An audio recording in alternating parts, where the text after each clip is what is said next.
उपमुख्यमंत्री अजित पवार यांना मराठा महासंघाच्या कार्यकर्त्यांनी दाखवले काळे झेंडे।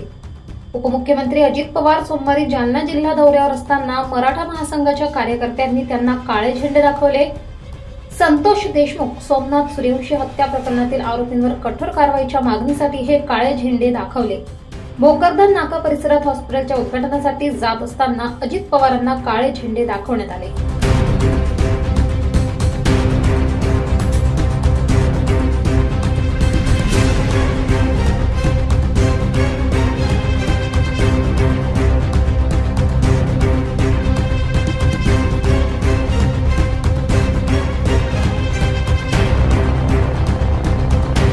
आज राज्याचे उपमुख्यमंत्री अजितदादा पवार जालना येथे काही उद्घाटन सोहळ्याला आले होते। आज म्हणून आम्ही आज अखिल भारतीय मराठा महासंघाच्या वतीने त्यांना काळे झेंडे दाखवून त्यांचा या ठिकाणी जाहीर निषेध केला। जाहीर निषेध याच्यासाठी केला की त्यांच्या पक्षामध्ये असलेले जे मंत्री धनंजय मुंडे हे ज्यावेळेस कृषी मंत्री होते त्यावेळेस शेतकऱ्यांकडून त्यांनी हार्वेस्टरसाठी 8-8 लाख रुपयाची बार्शी तालुका, सोलापूर, पंढरपूर तालुक्यामध्ये अनेक शेतकऱ्यांकडून पैसे घेऊन करोडो रुपयाचा, अरबो रुपयाचा त्यांनी त्या ठिकाणी भ्रष्टाचार केला।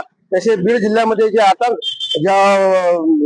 धनंजय मुंडेची जे गुंड आहे त्या गुंडाने जो आतंक त्या ठिकाणी फैलून ठेवलेला आणि त्या ठिकाणी संतोष देशमुख यांची हत्या केली, अशा निर्गुण आणि परभणी येथे जी सोमनाथ सूर्यवंशीची हत्या झाली याच पार्श्वभूमीवर त्यांच्यावर कठोर कारवाई करून या दोन्ही कुटुंबाला न्याय मिळवून देण्यासाठी आम्ही आज मुद्दामून अजितदादा पवार यांना हे काळे झेंडे दाखवून त्यांचा निषेध केला। आणि हे एवढं करून जर अजितदादा पवार यांना जर काही वाटत नसेल तर येणाऱ्या काळामध्ये अजितदादा पवार यांच्या विरोधामध्ये किंवा सत्ताधारी पक्षाच्या विरोधात आम्ही मोठं आंदोलन करू।